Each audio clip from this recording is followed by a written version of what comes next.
Okay, so the first thing we're gonna do is remove this engine cover. This is just held on by some plastic clips in the bottom that just, you know, sit down on it. So if you just pull, it should just come out. Okay. So just move it to the side, and now we have access to the coils, and the spark plugs are inside here. So we're gonna remove these coils and take the spark plugs out. Alright, to remove the electric connectors, you have to press on this pin here, like that. You see it lifts up. I don't know if you can see it in the camera, like so. And then you pull on the connector. Don't pull on the wires because you might, you know, damage the wires or take them out of the terminals. Just push out.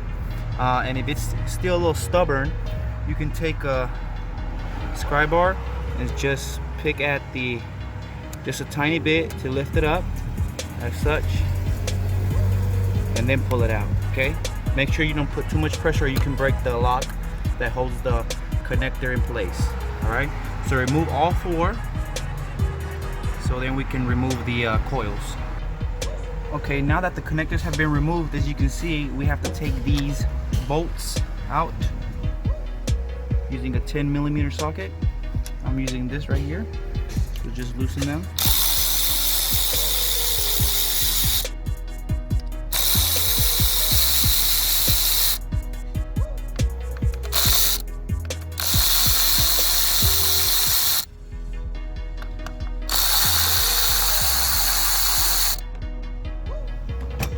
Okay, now that we have those bolts removed, you should be able to take the coil out just by pulling on it.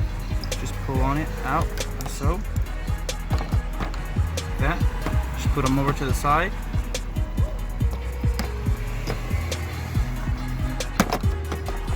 Okay. You should see the spark plugs inside. I don't know if you can see through the camera, but the spark plugs are in there. So now it's time to remove the spark plugs.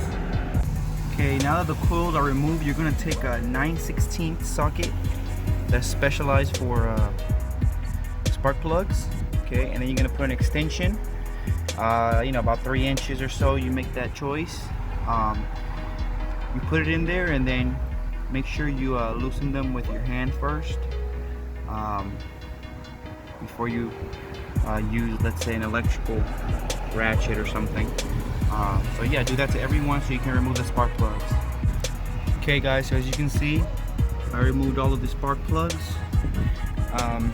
Yeah, so installing the reverse order with the new spark plug, make sure they're OEM. You know, for imports like as this kind, Toyota, I believe is NGK. Yeah, make sure you put anti-seize on the thread. That's really important. Don't just put them in with a thread just like that. Anti-seize is good for to keep the corrosion away, because there's a lot of heat happening in there. So the next time you have to replace your spark plugs, you know, you wouldn't have to be battling with loosening it, because if you strip the thread in the spark plug or break it, it's real tough to get it out. So make sure you put anti-seize and you should be good.